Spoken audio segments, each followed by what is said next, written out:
Hey everybody, welcome to Vegan Freak Radio number 97 for the 24th of July, 2008.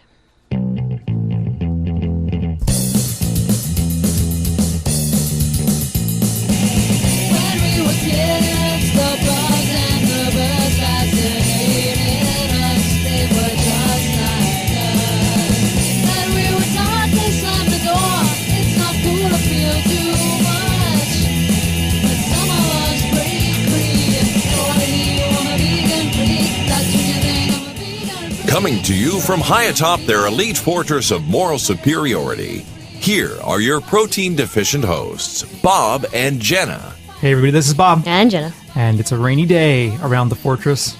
We had to wait for some thunderstorms to pass before we could record the show, but we're here now. We're getting ready to record the show, and I was like, Jenna, come here, look at this. And we look across the river, and there's this huge storm coming. So. Yeah, and since our power tends to go out whenever we have bad thunderstorms, we thought, not a good idea to start a show and have it get cut out in the middle, So here we are again, back for another week of Vegan Freak Radio. We got a couple things for you today. We're going to do emails instead of voicemails today, and we have a couple stories to talk about, and normal, ranty, vegan freak crap coming at you. Emmy, what are you doing down there? I think she's got a tennis ball. Oh, no, she wants to play. You picked the wrong time to play, Em. A couple quick things I want to talk about here. We redid our Vegan Freak website. So we're over at veganfreak.com. We redesigned the site. And we moved our blog over there to blog.veganfreak.com. And my goal is to blog more regularly over there. We started blogging back in about 2005, before we even started doing a podcast. And a lot of those original entries are up there. So there's a couple of years worth of stuff there, but not a ton. But I want to get back into it more regularly, and in advance of the second edition of our book, which is coming at some point in the next couple of months. So anyway, go check it out, blog.veganfreak.com. There may be some interesting things there. Speaking of the blog, though, I received an email from the Vegan Wookie today, and I wrote a blog entry about this, and he has the email begins, "Holy fucking shit, Batman. Dear Bob and John, I haven't slept for 2 nights in a row and was barely functioning this morning after finishing a marathon session for work. That is, until I read that PETA was actively encouraging people to eat at a KFC in Canada. WTF. Now my perfect vegan blood pressure is through the roof." So that's from the Vegan Wookie. And if you go to our website at blog.veganfreak.com, you can read exactly what he's talking about. What he's saying, though, is PETA has hired the lettuce ladies. This is their term, not mine. The lettuce ladies, right? Who wear little leaves of lettuce over their naughty bits. Oh boy! And they're going to hand out free samples of the vegetarian chicken that KFC in Canada is selling. So they're actively encouraging people to go eat there. You didn't even read the blog entry. I didn't get around to it. I was too busy doing other stuff. It's your own blog. You don't even read it. You just did it today. I know. I'm just teasing you. Yeah. So they're. I mean, how much more shameless could it get? Yeah, really. It's like you're advertising for PETA now. Advertising for KFC now, PETA. What the fuck? So, anyway, they're over there. They were there doing that. I bet those sandwiches aren't even vegan, actually. The bread, I doubt the bread's vegan. They probably have mayo on them. I doubt they're vegan. That's true. I wouldn't be surprised if there was some sort of trace ingredient in there somewhere because, probably not even a trace ingredient. I mean, trace ingredients are like what you get when you manufacture chocolate in a shared facility. No, but I mean even like a little bit of whey in the bun or something like that. Yeah. Whey in the bun. Who knows? They could take it in the bun. Anyway, cool. So what else we got? Well, before we get into some of the articles that we have, I wanted to thank Emma's Canine Kitchen. She sent us some stuff for the dogs. Oh, yeah. Some recipes that she had from her website. And in fact, Emma's the dog. Molly, sorry. Got confused there for a second. Started a vegan Etsy team. And if you don't know what Etsy is, it's a group of people who create their own things, basically, and put them up for sale on a website. So crafty type stuff. And she started this team, and they have a whole list of people who only sell vegan things. And it's at veganetsy.blogspot.com. You can get the whole list there. Cool. So, sounds good. Cool stuff. And the Emma's Canine Kitchen has dog treat recipes and stuff that she sells and gives all the profits to Peaceful Prairie. Very nice. It's kind of stuff we can get behind. Excellent. Okay, so I just wanted to talk about that. Hey, why not? Shall we start with the soy foods? Yeah, a couple people have sent us these articles, and I'm feeling like an idiot now for not having written down their names on these articles. So I apologize for the people that were nice enough to send us these things, and I totally forgot to give you credit for what you deserve credit for. But in any case, I got these 2 articles this week in our email. A couple people had sent me links to these things, and one of them was about, well, actually, they're both about soy, and I think they're really interesting because it's this kind of like Chicken Little Skies Falling type stuff about soy. And whenever you mention veganism, soy always comes up. And anytime you can find any argument against soy, you're finding an argument against veganism, people think, at least. I mean, you don't need to eat soy to be a vegan. But soy is in a wide variety of things, and it's not in just vegan foods, obviously. It's used in almost all manner of processed foods. But vegans do, depending on the vegan, right? Some vegans eat quite a lot of soy. So these 2 articles, both, I think, are alarmist approaches to the question of soy. One of them says, eating too much soy may cause memory loss. And this is from foodconsumer.org. And the other one from BBC News says, soy foods reduce sperm numbers. Ruh-roh. So, interesting articles, right? I mean, both cases are pretty scary. Reducing sperm numbers may or may not be scary depending on what you want to do with your life. But eating too much soy causing memory loss, pretty scary. Reducing sperm numbers, also scary if you want to reproduce. So both these things, wow, alarmist, right? And what the BBC one says, a regular diet of even modest amounts of food containing soy may have sperm concentration, suggest scientists. And so the BBC article goes on to say, that the study published in the journal Human Reproduction found 41 million fewer sperm per milliliter of semen after just 1 portion every 2 days. The author said that plant estrogens in foods such as tofu, soy, mince, or milk may interfere with hormonal signals. However, a UK expert stressed that most men in Asia eat more soy-based products with no fertility problems. So interesting, you read on and what you find out is that there are confounding factors in this study. For example, they believe that... Where did I put it? Okay, one of the researchers noticed that overweight or obese men seemed even more prone to the effect, which may reflect the fact that higher levels of body fat can also lead to increased estrogen production in men. And they're very careful to point out that, like I just said, soy consumption in many parts of Asia is significantly higher than even the maximum found in the volunteers who did the study. So they aren't, and in fact, some of the most populous countries in the world are Asian countries. Right. So anyway, what interestingly, the article concludes with this. It says Dr. Alan Pacey, a senior lecturer in andrology, said that if soy genuinely had a detrimental effect on sperm production, fertility might well be affected in those regions. Those regions. I think he means Asia, and not nether region. Not your nether regions. Fertility might well be affected in in your regions, in your nether regions, and there was no evidence that this was the case. Many men are obviously worried about whether their lifestyle or diet could affect their fertility by lowering their sperm count. Estrogenic compounds in food or the environment may have been of concern for a number of years, but we have mostly thought that it was boys exposed in the uterus before birth who were most at risk. We will have to look at adult diet more closely, although the fact that such large parts of the world have soy food as a major part of their diet and don't appear to suffer any greater infertility rates than those on Western diets suggests that any effect is quite small. So that is a very different kind of conclusion to come to at the end of an article than is the headline, which is soy foods reduce sperm numbers. Okay. The next article. Right, but you're not going to read the article if they actually don't have a headline that grabs your attention. Right, if it bleeds, it leads. Exactly. So the next article. Eating too much soy can cause memory loss. Sorry, that's our killer soy sound. I like it. Right. This one says, a new study says that eating... This one I like a lot, actually, because you'll hear why. I hope you'll figure it out on your... Let's play...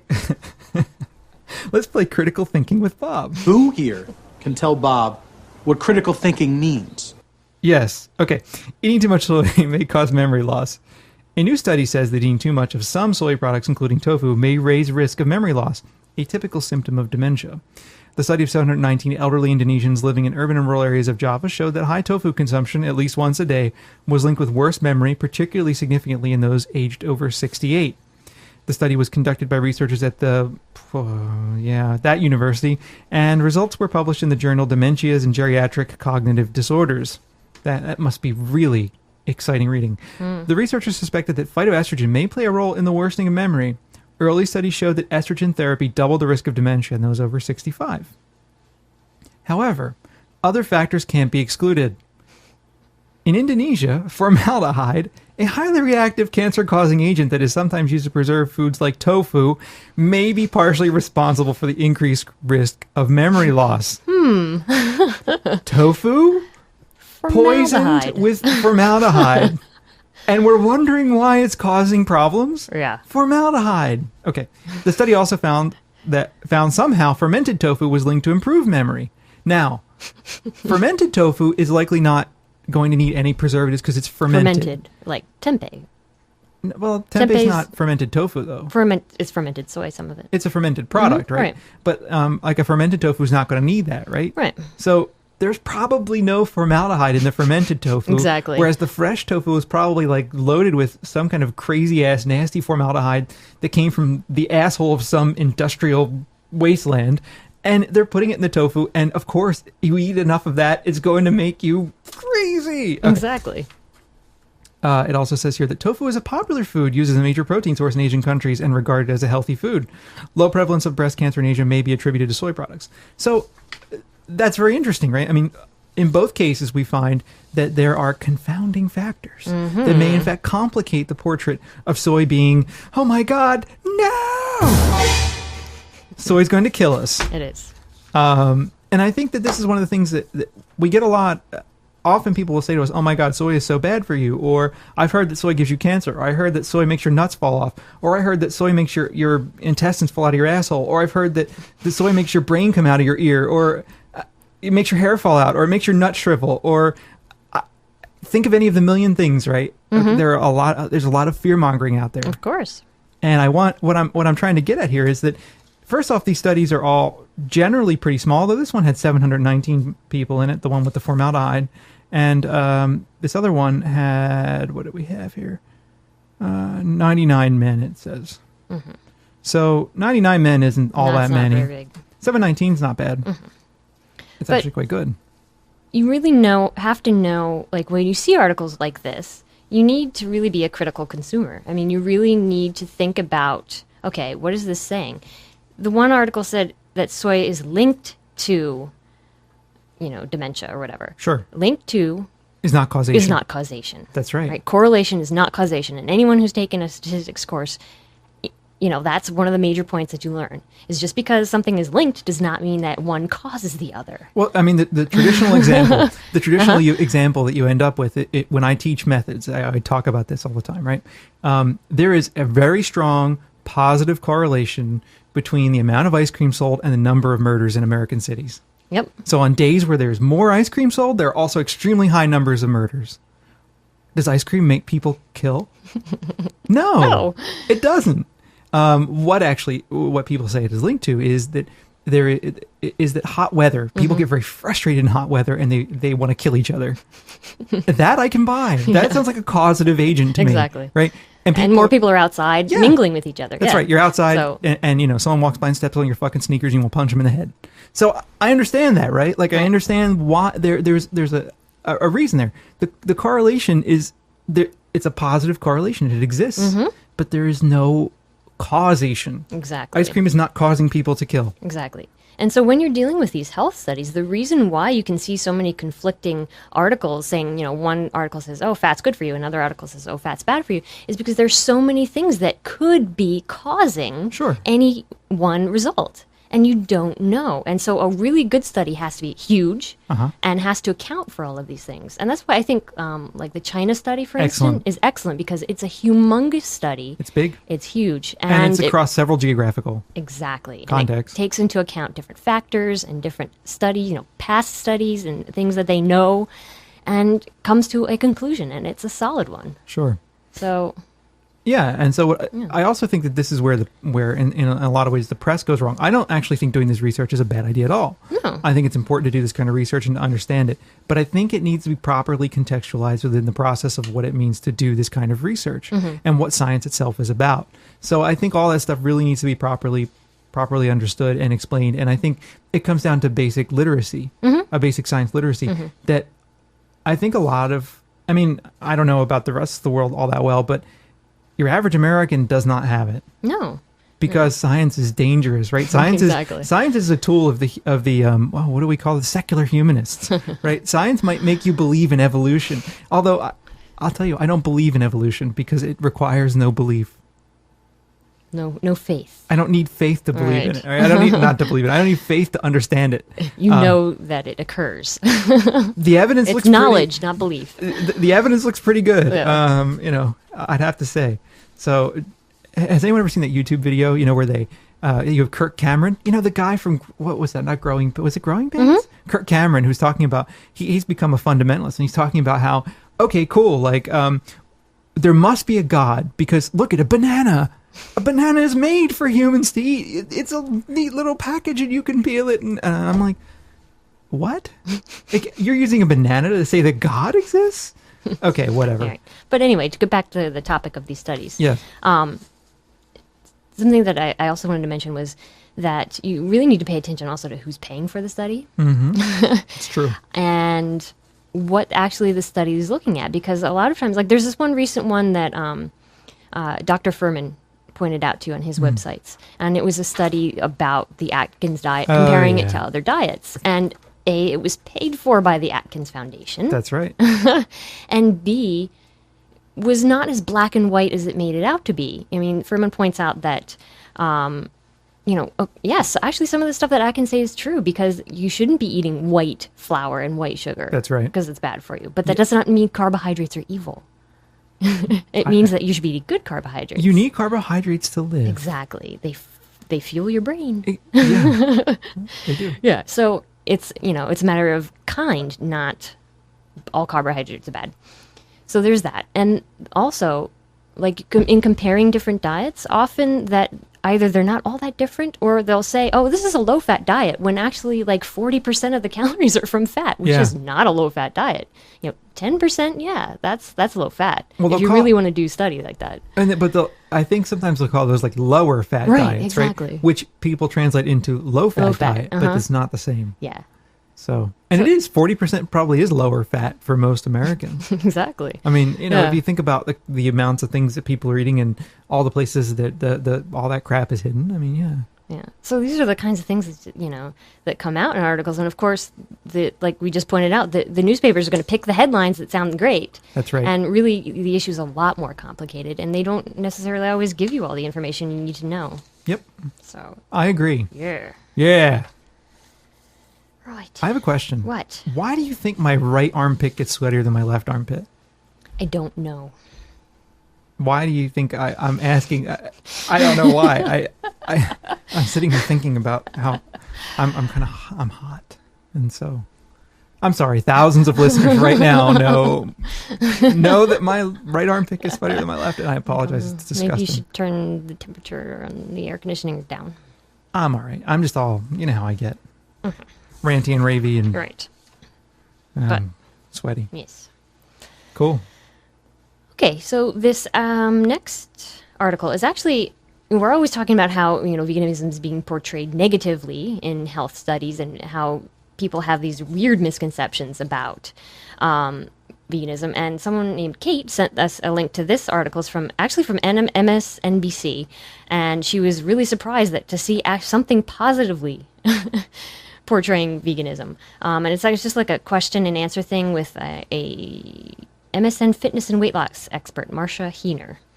And she said, this question is, I gave up meat and dairy products about 6 months ago. I've been lifting weights 4 times a week, but since I became a vegan, I've noticed that my muscles seem to have stopped growing. What can I do to keep building bulk? And she says, she defines what a vegetarian and vegan is, and she's correct. Wow. She says, someone who eats chicken or fish but not red meat may call themselves a vegetarian, but they're really not. Oh, wait. Can I say something? Yeah. Do you remember that we were watching the TV the other night and they had this like emerald green shit on or whatever? Oh, yeah. Okay, so can I interject sure. with the story very quickly? Or will you be? No, go ahead. Okay, good. So we're watching TV the other night and there's apparently this new network on. What's it called? Green Living or some hippie shit. I don't know. I don't know. I forget what it's like the Green Network. I don't know. The whole thing is Yeah. basically, this network like reduce your carbon footprint type crap. Right. Anyway, so they have this Emerald Green show on there. Of course, they're in Whole Foods, and Emerald is talking to these three women, and it's apparently a mother and 2 daughters. Am I right about that? I think so. She's saying, I have a hard time here, Emerald. I have a very picky eater and a vegetarian. And so Emerald goes, oh, you got a vegetarian? And he's like looking, and he goes, well, will you eat fish? And what did she say? Yeah. But the mother called her a strict vegetarian. Oh, that's right, a strict vegetarian. And I'm like, a strict vegetarian doesn't eat fish. No. Fish is not a vegetable. But fish do not grow on trees. Yes. Yeah, it's one of those moments where, like... Head explodes. Yeah. It's like one of those moments where I'm screaming at the television, and I'm like, fuck! Yes. I'm going to have to go ahead and sort of disagree with you there. Strict vegetarian. I don't agree. Strict vegetarians eat fish. Go ahead. Anyway, this answer says that a vegetarian is someone who does not eat meat, fish, or poultry. A vegan does not eat these foods and also does not eat dairy products. And you forgot eggs, but yeah, okay. Someone who eats chicken or fish but not red meat may call themselves vegetarian but really are not. Yes. So nutritional recommendations geared for vegetarians or vegans do not apply to them. Ooh. You pseudo-vegetarians. There is often a false assumption that people who cut out these types of animal foods are lacking in nutrition. In fact, a large body of research shows that people who eat plant-based diets are healthier. Typically, vegetarians and vegans are more conscious of healthy foods and tend to make more healthful eating choices. That said, anyone can eat poorly, whether they eat red meat, fish, or no meat at all. A vegetarian who exists on French fries, soda, and bagels may be no better off than a person who eats hamburgers at every meal. Like my old friend Dan. Yeah. A meat eater, or someone who eats chicken but not red meat, can fail to eat adequate amounts of vegetable or fruit, but so can a vegetarian, especially one who lives on fast food or processed foods. Some people, particularly women, may become vegetarian or vegan not for health or ethical reasons, but because they're trying to restrict eating. In this case, they may be developing eating disorders and be low in many nutrients. It has nothing to do with the fact that they are vegetarian and everything to do with the fact that they have psychological or emotional issues that are affecting their diet choices. Sounds kind of familiar. It does. These are the kinds of things that we say all the time, and it's so nice to see someone else saying them. But it's interesting, too, that one of the best-selling books about veganism, actually, it sells veganism as a body image issue. Yeah. Which I think is troubling. Very troubling. But, whatever. Right. I'm just an asshole. But it's so nice to see someone saying this. I need to thank you, Martisha. Or I think it's Martisha. Yeah, Martisha. Thank you. For putting this out there.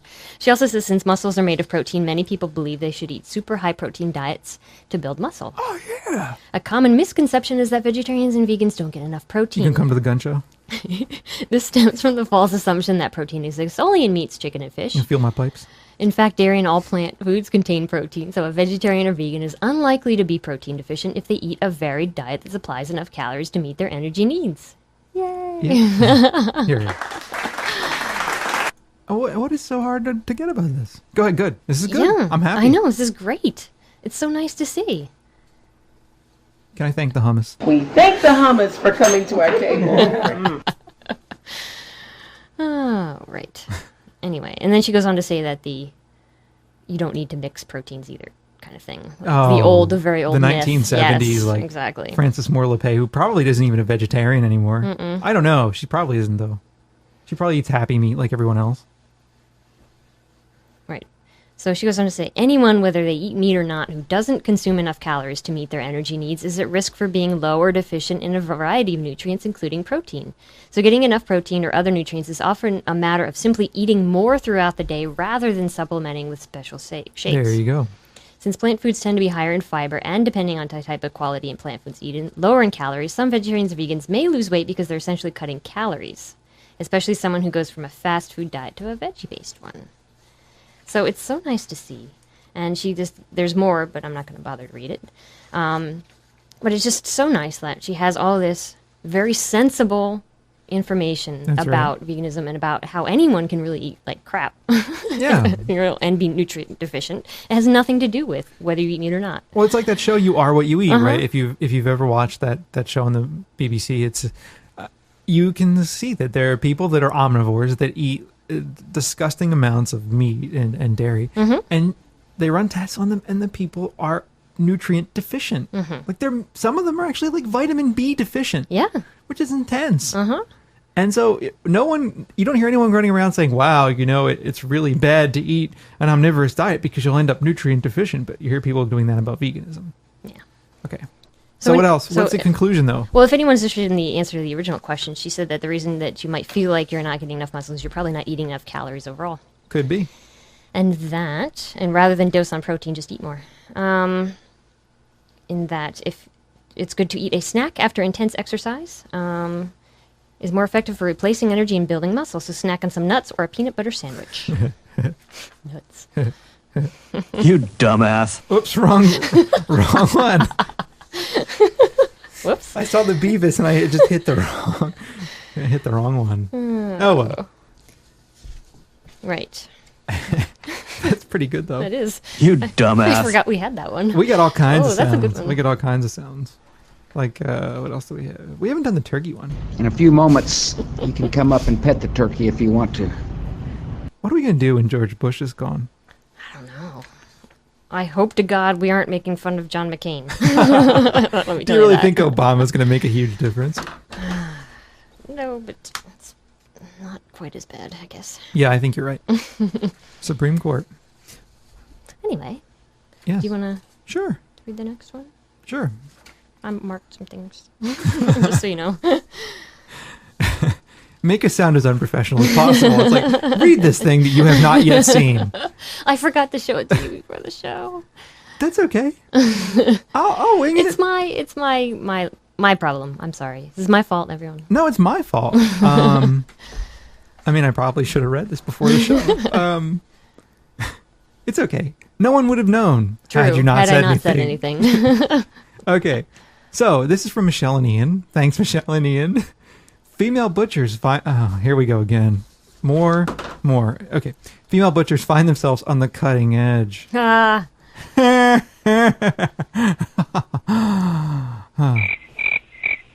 Okay. So,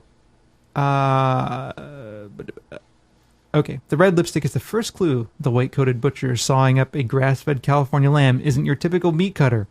But then, Avedano's Holly Park Market is no ordinary chop shop. Tucked into San Francisco's funky Bernal Heights district, the store, which opened in 1901 as Cicero's Meats, has an old-time look with its restored period fixtures and black and white photos. But behind those vintage trappings, Avedano's is on the cutting edge of 21st century food trends, owned and operated by 3 women, one an ex-vegetarian, and selling sustainably raised, locally produced meat. I want to drop a turd on their doorstep. People are surprised when they find 3 women were owning the shop, says Tina Harrison, who along with Melanie Eisman and Angela Wilson took over Avedano's a year ago. We've gotten a lot of looks from people who are a little bit like, well, who's your boss? Who's running the show back there? I'm telling you, man, this is definitely a step ahead. oh yeah, this is we need to make more women butchers because it's manly and it's okay that we're making strides there. That's right. Breaking into that shattering that glass ceiling. Anyway, so basically what they're saying is there's this part about the reformed vegetarian, and all 3 of them are still working their day jobs, and they rotate their hours working at this butchery. So one of them is an executive chef, and one of them runs a landscaping business. Another one runs a wholesale tea company. For Eisman, who was working the cash register on a recent sunny day, ringing up meat as well as the vegetables and dry goods the store stocks, Avedano's is a world she thought she'd renounced. I never dreamed I would own a butcher shop, Eisman says, adding with a laugh.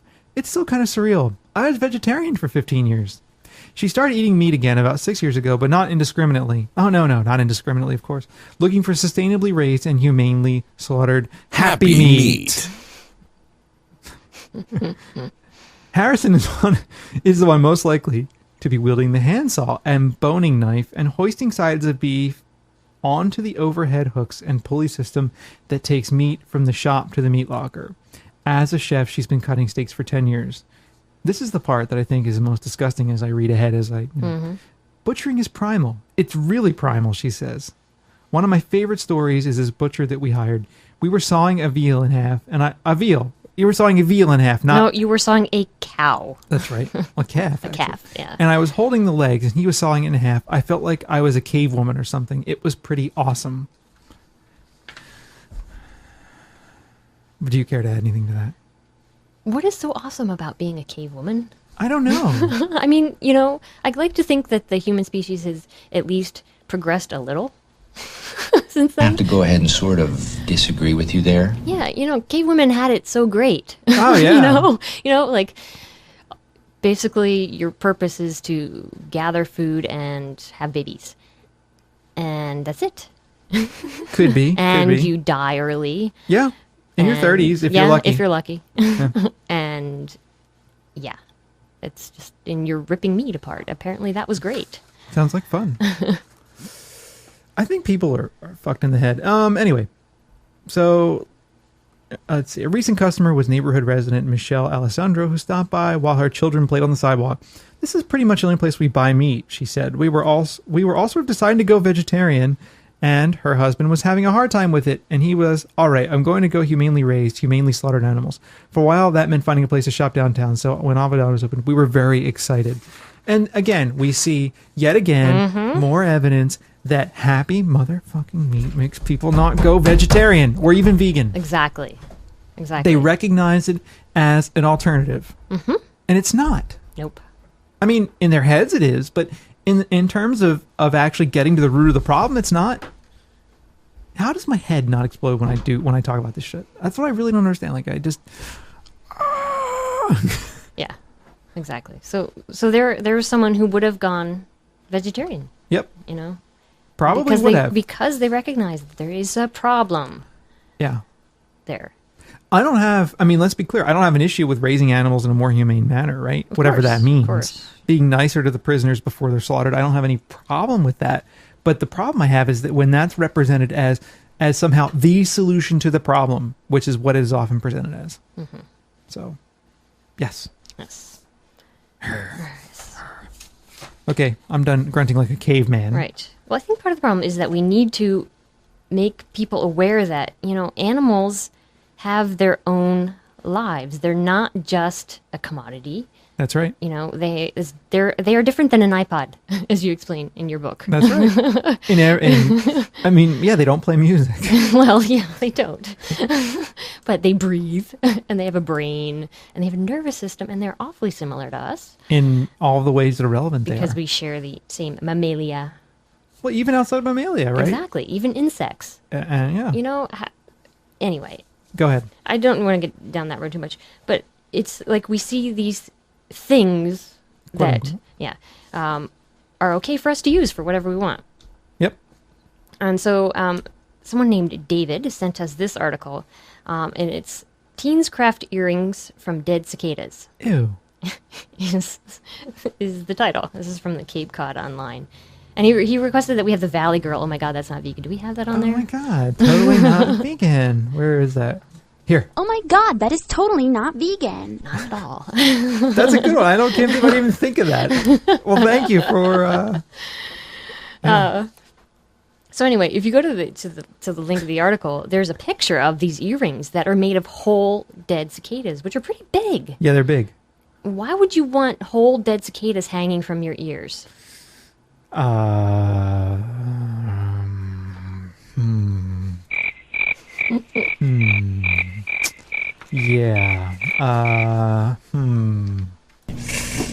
Ooh. Yeah. I don't know. Right. So anyway, there's just like a couple quotes that I wanted to point out from this article about these two people who make these cicada jewelry. Maloney and Cullinan began crafting the pieces in mid-June after Cullinan's mother suggested the idea. The teens recruited... Why don't you girls go make some earrings out of them dead bugs? I mean, what the fuck? Where does that come from? I don't know. I don't understand. I don't know. Okay. The teens recruited 3 neighborhood friends to collect the dead cicadas, offering 5 cents a bug. I'm not scared of them anymore, Maloney said as she let a cicada roam her hand and arm. We are either going to sell them for the rest of the summer or until we run out of bugs. After collecting the cicada, Maloney and Cullinan use a lacquer to coat the insects, giving them a hardened outer surface. The whole process takes about a day, and the hardest part is guiding a needle through the body of the bug for strings or wire, Maloney said.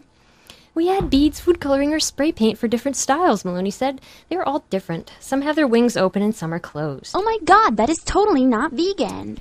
Beth Nyhan, 66 of Sandwich, What a weird town name. Bought a pair for herself and one for her sister.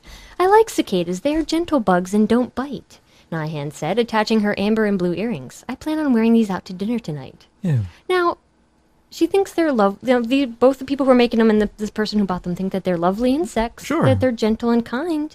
And even if they weren't, but they like them. Yeah. And so, how does this translate into wanting to wear them as jewelry? I don't know. But is it not vegan, though? They find them dead, right?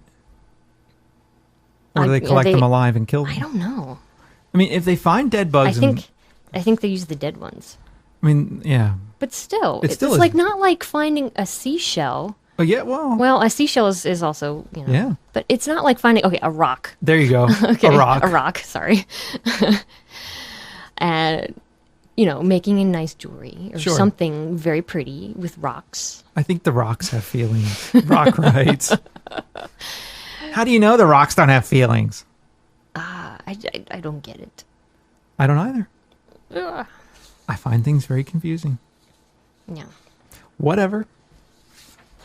So yeah, there's that. Crazy, crazy, crazy people. I know. Are we doing email now? Yeah. Cool. You've got mail. Okay, let's see here. Cialis? No, don't need that. Bigger bust size? No. Free iPod? Oh, it might do that. Oh, are you pleasing your woman? Well, I better ask her. Oh, well, what's this? Vegan Freak email? Vegan Freak email. Yes.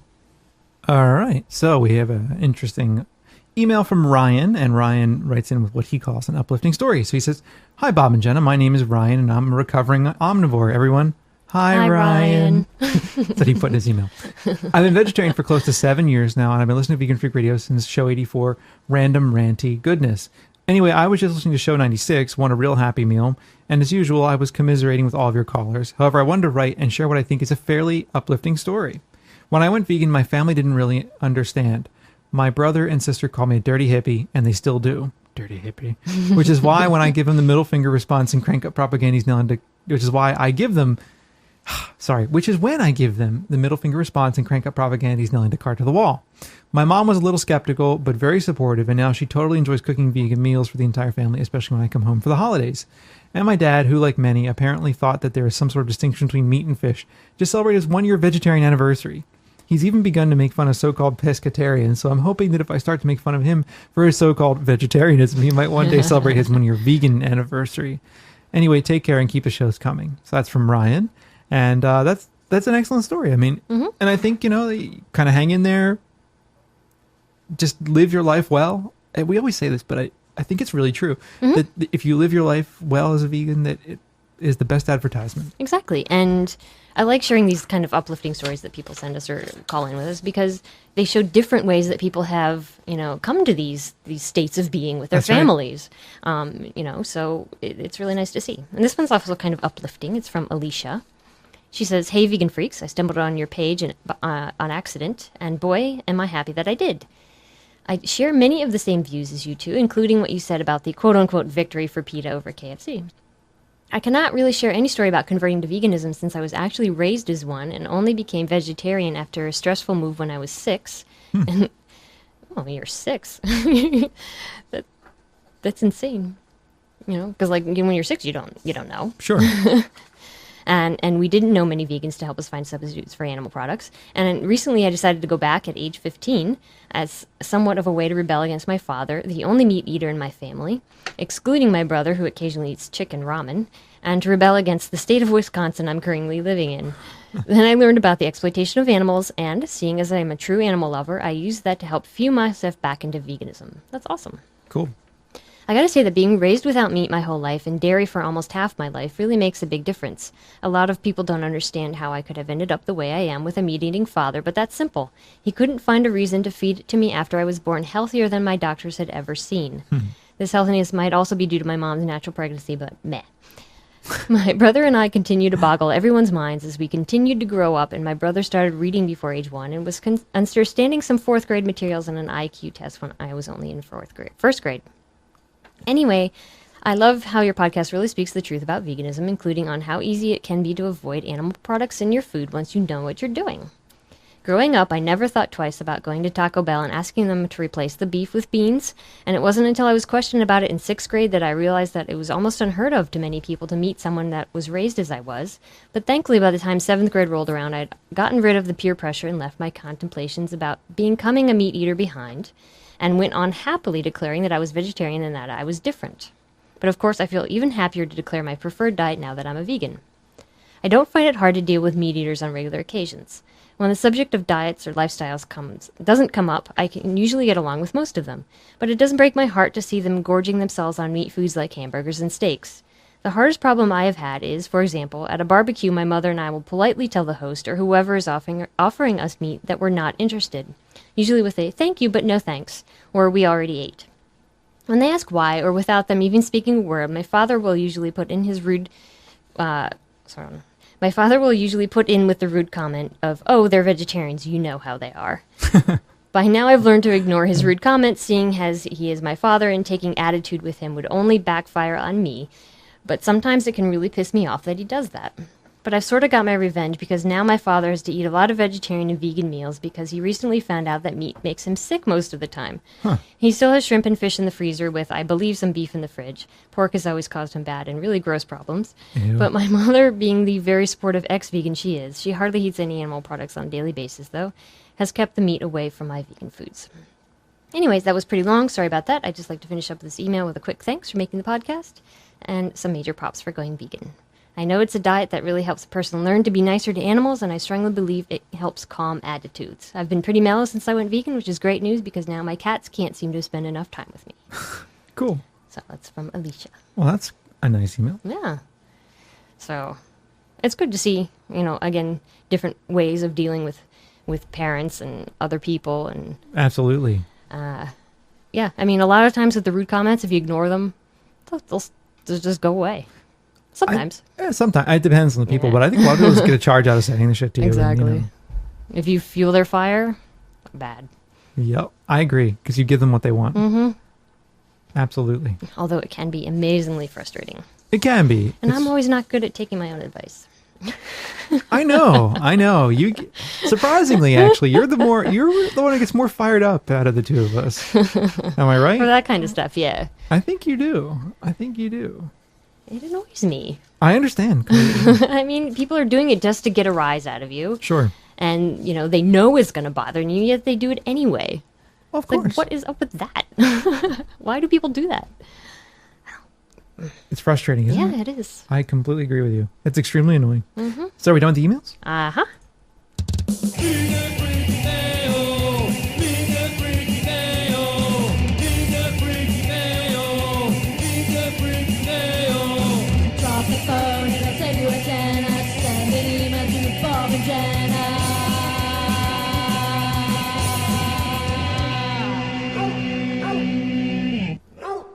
So, do we have anything else?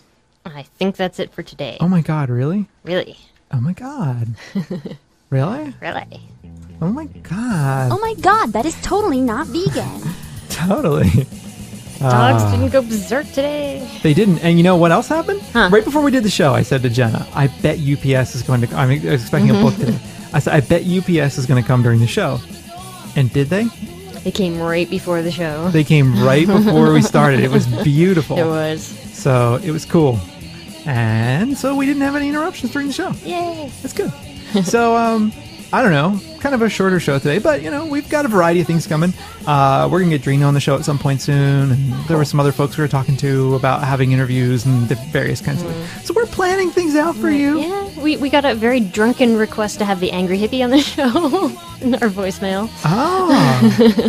That'd be a fun idea, actually, have an interview with the Angry Hippie. Uh-huh. I imagine we could make that happen. I think so. I think we could make that happen if he would be willing to come and slum it over at Vegan Freak Radio. Yeah. I think we could make that happen. He's got a great podcast, so yeah. I think that's about it, though. I don't know. Go check out our new blog. Put our feed in your reader. Yeah. Check us out on Twitter. Yeah. I'm twitter.com/veganfreak, and you're twitter.com/ Leather. Yeah, you probably don't want to tell 8,000 people that, though, do you? Well, that's all right. It's on the blog. So. Yeah, I know. So it's like, whatever. Right. So, yeah, that's about it. My legs, I've been sitting on my legs, and now I can't feel them. Uh-oh. Yeah. Have you ever done that? Have you ever sat on your legs and then stood up and then just fallen over? Yeah. I haven't. It makes me feel really stupid. Anyway, that's about all. So we're back in next week with another edition of Vegan Freak Radio. Until then, stay vegan and freaky. Adios. Bye.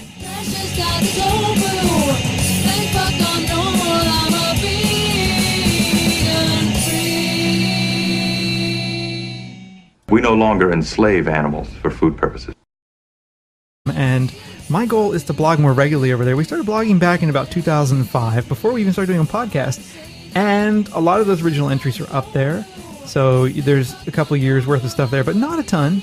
But I want to get back into it more regularly and in advance of the second edition of our book, which is coming at some point in the next couple months. So anyway, go check it out, blog.veganfreak.com. There may be some interesting things there. Speaking of the blog, though, I received an email from the Vegan Wookie today, and I wrote a blog entry about this, and he has the email begins, "Holy fucking shit, Batman. Dear Bob and John, I haven't slept for 2 nights in a row and was barely functioning this morning after finishing a marathon session for work. That is, until I read that PETA was actively encouraging people to eat at a KFC in Canada. WTF. Now my perfect vegan blood pressure is through the roof." So that's from the Vegan Wookie. And if you go to our website at blog.veganfreak.com, you can read exactly what he's talking about. What he's saying, though, is PETA has hired the lettuce ladies. This is their term, not mine. The lettuce ladies, right? Who wear little leaves of lettuce over their naughty bits. Oh, boy. And they're going to hand out free samples of the vegetarian chicken that KFC in Canada is selling. So they're actively encouraging people to go eat there. You didn't even read the blog entry. I didn't get around to it. I was too busy doing other stuff. It's your own blog. You don't even read it. You just did it today. I know. I'm just teasing you. Yeah. So they're. I mean, how much more shameless could it get? Yeah, really. It's like you're advertising for PETA now. Like, I mean, advertising for KFC now, PETA. What the fuck? So anyway, they're over there. They were there doing. Hey, everybody. Welcome to Vegan Freak Radio number 97 for the 24th of July, 2008.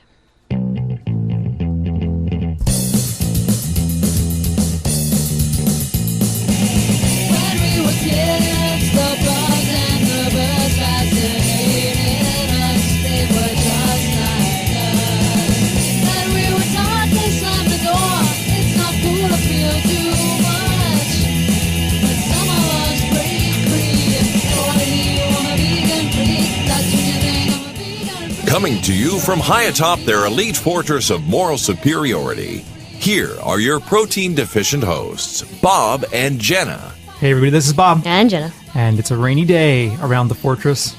We had to wait for some thunderstorms to pass before we could record the show, but we're here now. We were getting ready to record the show, and I was like, Jenna, come here, look at this. And we look across the river, and there's this huge storm coming.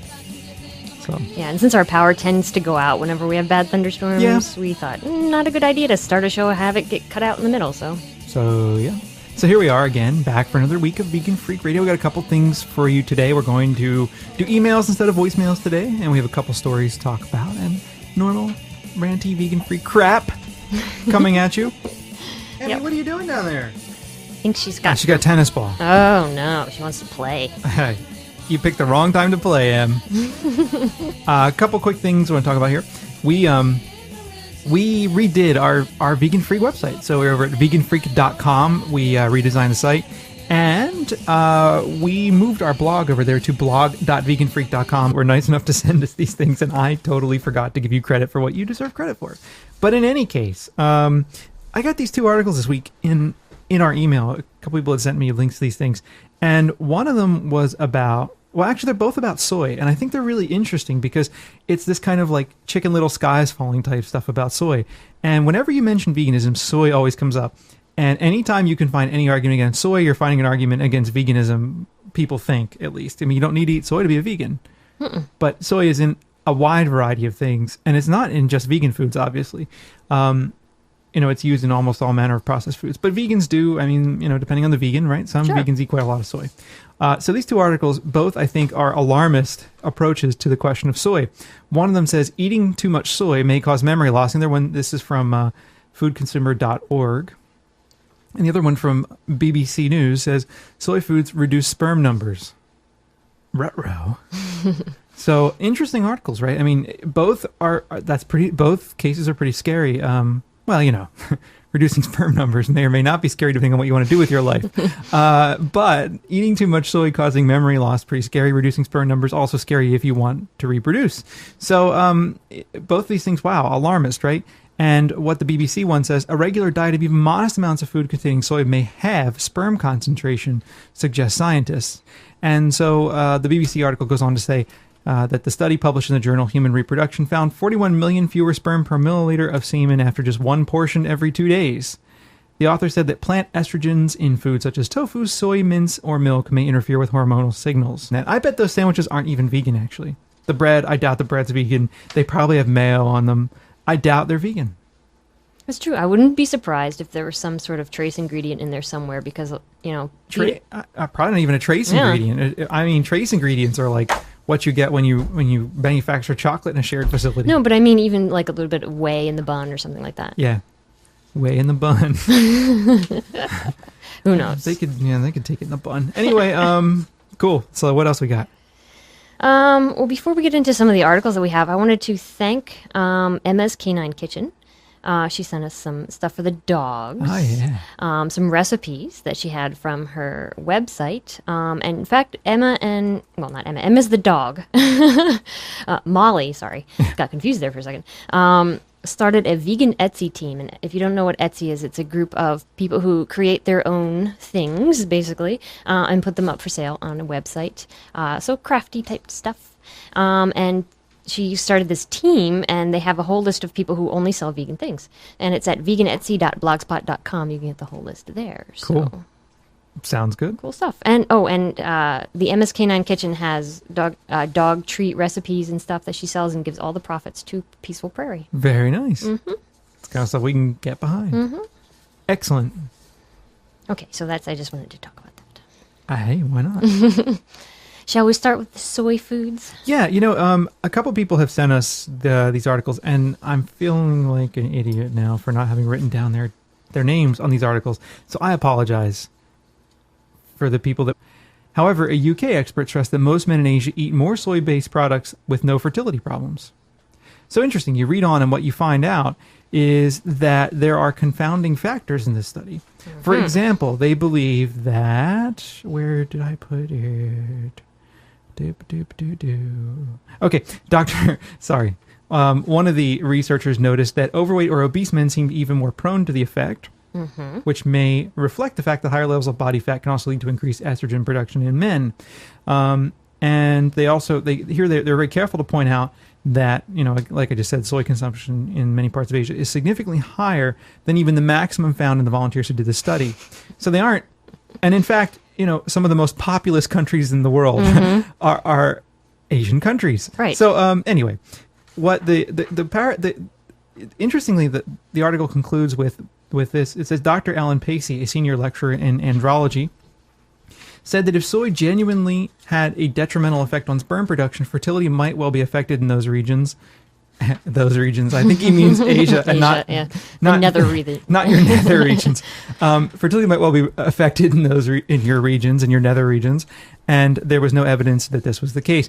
Many men are obviously worried about whether their lifestyle or diet could affect their fertility by lowering their sperm count. Estrogenic compounds in food or the environment may have been of concern for a number of years, but we have mostly thought that it was boys exposed in the uterus before birth who were most at risk. We will have to look at adult diet more closely, although the fact that such large parts of the world have soy food as a major part of their diet and don't appear to suffer any greater infertility rates than those on Western diets